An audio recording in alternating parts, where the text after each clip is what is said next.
날마다 솟는 샘물과 함께하는 오늘의 큐티 시간입니다. 10월 1일 금요일 오늘의 말씀은 예레미야 32장 1절에서 15절까지의 말씀 중에 6절에서 15절까지의 말씀입니다.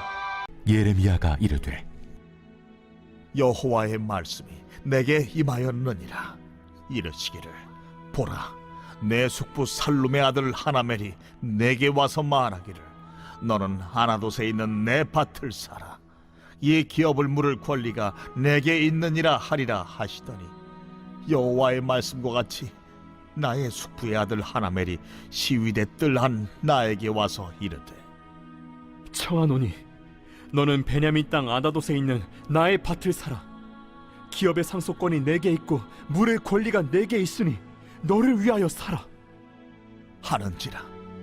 내가 이것이 여호와의 말씀인 줄 알았으므로 내 숙부의 아들 하나멜의 아나돗에 있는 밭을 사는데 은 17세겔을 달아주되 증서를 써서 봉인하고 증인을 세우고 은을 저울에 달아주고 법과 규례대로 봉인하고 봉인하지 아니한 매매 증서를 내가 가지고 나의 숙부의 아들 하나멜과 매매 증서의 인친 증인 앞과 시위대 뜰에 앉아있는 유다 모든 사람 앞에서 그 매매 증서를 마세야의 손자 네리야의 아들 바룩에게 붙이며 그들의 앞에서 바룩에게 명령하여 이르되 만군의 여호와 이스라엘의 하나님께서 이와 같이 말씀하시기를 너는 이 증서 곧 봉인하고 봉인하지 않은 매매 증서를 가지고 토기에 담아 오랫동안 보존하게 하라.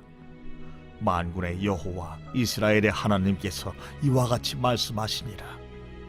사람이 이 땅에서 집과 밭과 포도원을 다시 사게 되리라 하셨다 하니라. 새로운 아침입니다. 여호와 삼마 하나님은 늘 우리와 함께 하십니다. 본문의 시대적 배경은 예루살렘이 멸망하기 직전입니다. 본문 1절을 보면 유다의 시드기야 왕 열째해라고 하죠. 예루살렘이 시드기야 왕 11년인 586년에 멸망했으니까 본문은 BC 587년일 것입니다. 예루살렘 멸망 1년 전이죠. 자, 이렇게 예루살렘이 풍전등화와 같이 위기에 있을 때 예레미야는 시위대 뜰 감옥에 갇혀 있었습니다. 왜입니까? 예루살렘은 반드시 멸망한 것이며 시드기야도 결코 도망가지 못하고 잡혀서 바벨론으로 끌려갈 것이라는 하나님의 말씀을 선포했기 때문입니다. 그리고 갇혀있는 그에게 다시 한번 하나님의 말씀이 임하는데 그것이 오늘 본문의 말씀입니다. 본문을 보면 하나님은 예레미야에게 미리 한 가지 사실을 알려주십니다. 무엇입니까? 그의 사촌인 살룸의 아들인 하나멜이 와서 아나돗에 있는 자신의 밭을 사라고 한다는 것입니다. 왜냐하면 하나멜에게 예레미야가 가장 가까운 친척, 곧 기업물을 자였기 때문이죠. 아마도 하나멜은 당시의 시대적 상황 속에서 경제적으로 어려움을 겪고 있었던 것으로 보입니다. 그래서 자신의 경제적 어려움을 해소하기 위해서 자신의 밭을 팔려고 했다는 것이죠. 요즘도 땅을 소유한 사람들을 보면 재정이 필요하거나 자식들 교육을 위해서 땅을 파는 경우가 있지 않습니까? 하나멜도 그러한 경제적 어려움이 있었을 것이라는 것입니다. 그리고 갇혀있는 예레미야에게 하나님이 말씀하신 대로 하나멜이 찾아옵니다. 그리고 아나돗에 있는 자신의 밭을 사라고 부탁하죠. 그때 예레미야는 그것이 하나님의 말씀인 것을 확신하고 그 밭을 하나멜에게서 은 17세겔을 주고 사게 됩니다. 그리고 매매 증서를 써서 시위대 뜰에 모인 사람들 앞에서 보게 하고 그들로 증인으로 삼은 것이죠. 한마디로 공증을 한 것입니다. 그리고 그 매매 증서를 토기에 담아서 오랫동안 보존하게 하시죠. 그렇다면 본문에서 예레미야가 한 행동이 의미가 있는 행동일까요? 지금 나라가 망하기 직전인데 나라가 망한다면 아무리 땅을 많이 산다고 한들 아무런 의미가 없는 것이죠. 그리고 그 매매 증서들은 휴지 조각이 되는 것입니다. 저도서 10장 1절에서 11절에서 이렇게 말씀하죠. 주수를 베풀기 전에 뱀에게 물렸으면 술객은 소용이 없느니라. 술객이 주수를 베풀려고 하는데 먼저 뱀에게 물렸다면 술객은 주수를 베풀기 전에 죽겠죠. 그러면 술객이 죽었으니까 주술을 베풀려고 했던 모든 일은 그 일 자체가 아무런 의미가 없게 된다는 것입니다. 어떤 행동을 하는데 그 행동 자체를 완전히 뒤엎어버릴 상황이 먼저 벌어졌다면 앞서 하려고 했던 행동은 의미가 없다는 것이죠. 본문도 마찬가지입니다. 지금 예레미야가 아나도스에 있는 밭을 사는데 그 밭을 사는 행위 자체를 완전히 뒤엎어버릴 사건이 일어난다는 것이죠. 예루살렘이 멸망한다는 것입니다. 그러면 밭을 사는 행위가 의미가 전혀 없다는 것입니다. 그럼에도 하나님은 예레미야에게 하나멜의 밭을 구입할 것을 말씀하십니다. 왜입니까? 곧 멸망해버릴 예루살렘이지만 다시금 회복될 것이기 때문입니다. 그러니까 하나님은 그러한 퍼포먼스를 통해서 너희가 지금 바벨론에게 포위되어 있고 그 속에서 바벨론의 칼을 두려워할 수밖에 없고 많은 것이 부족하며 결핍한 상황이지만 그래서 소망이라는 것은 눈꽃만큼도 보이지 않지만 그럼에도 소망을 가지라는 것입니다. 믿음의 눈을 떠서 하나님이 보여주시는 소망을 보라는 것이죠. 솔직하게 생각하면 당시 예루살렘 백성들에게 예레미야가 밭을 사는 것은 그 자체가 어리석고 황당한 행동이었을 것입니다. 왜냐하면 그들은 지금 바벨론에 철저하게 포위되어 있고 그 밭을 사는 예레미야 역시 그들에게 늘 외쳤던 말이 예루살렘이 망하되 철저하게 멸망한다는 것이었기 때문입니다. 그렇다면 예레미야의 행동은 참으로 쓸데없는 행동 아닙니까? 아주 불필요한 행동인 것이죠. 그럼에도 하나님은 본문의 퍼포먼스를 통해서 소망을 가지라고 말씀하시는 것입니다.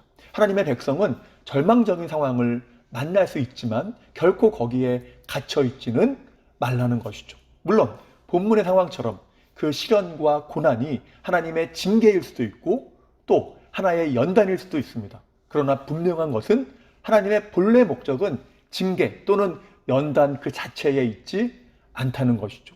그래서 예레미야 애가 3장 33절에서 너무나 확실히 말씀하죠. 주께서 인생으로 고생하게 하시며 근심하게 하심은 본심이 아니시로다. 하나님이 시련을 주시는 것이 본래 의도가 거기에 있지 않다는 것입니다. 여러분, 성경의 수많은 인물들이 불같은 연단을 통과한 자들 아닙니까? 그 시련 속에서 연단되고 주님께 귀하게 쓰임받은 것이죠. 아브라함이 그랬고 다윗이 그랬고 바울이 그랬습니다. 그들은 환난 속에서 주저앉지 않았고 하나님을 바라보며 그 안에서 낙심되신 소망을 본 것입니다. 본문 표현대로 하면 절망 속에서도 밭을 산 것이죠.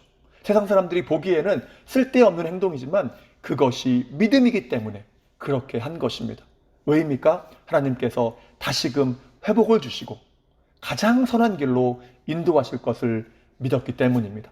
이를 통해서 연단되고 소망을 이루어간 것이죠. 그래서 로마서 5장 3절 4절에서 이렇게 말씀하지 않습니까? 우리가 환난 중에서도 즐거워하나니 이는 환난은 인내를, 인내는 연단을, 연단은 소망을 이루는 줄 알미니라. 우리가 환난을 만날 수 있지만 이러한 환난 가운데 인내하면 연단이 되고 그러면 소망을 반드시 이룬다는 것입니다. 하지만 여러분, 인간이 얼마나 약합니까? 그래도 믿음의 사람이라고 하는 예레미야의 고백이 무엇입니까? 예레미야 32장 25절이죠. 주 여호와여, 주께서 내게 은으로 밭을 사며 증인을 세우라 하셨으나 이 성은 갈대아인의 손에 넘기신 바 되었나이다. 무슨 말입니까? 이 성은 이미 망하게 되었는데 밭을 사고 증인까지 세운 것이 무슨 소용이 있느냐는 것입니다. 예레미야도 흔들리고 있는 것이죠. 그래서 하시는 말씀이 예레미야 32장 27절입니다. 나는 여호와여, 모든 육체의 하나님이라. 내게 할 수 없는 일이 있겠느냐. 너희 눈에는 안 될 것 같고 소망이 안 보이지만 내가 전능하니 나를 보라는 것입니다. 그래서 하나님의 하나님 되심을 아는 자는 조용히 그분 앞에 무릎을 꿇는 것이죠. 그리고 그 안에서 소망을 발견하는 것입니다.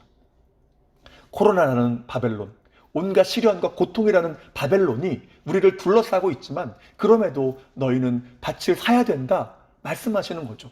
그리고 소망을 가지고 믿음의 전진을 멈추지 말라고 말씀하시는 것입니다.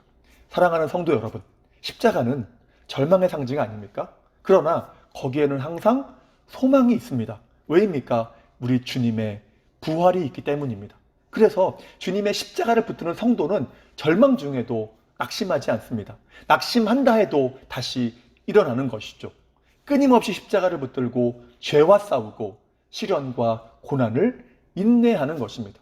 그러면 반드시 승리한다는 것이죠. 그래서 성도는 그 험한 십자가의 능력 밖에는 소망이 없는 것입니다. 그러므로 어떠한 절망적인 고통과 고난의 상황에 놓인다 할지라도 십자가를 붙들고 전능하신 하나님 안에서 소망으로 승리하시는 믿음의 성도들 되시기를 주님의 이름으로 축복합니다.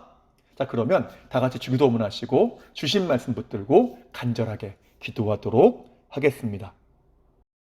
하늘에 계신 우리 아버지, 아버지의 이름을 거룩하게 하시며 아버지의 나라가 오게 하시며 아버지의 뜻이 하늘에서와 같이 땅에서도 이루어지게 하소서.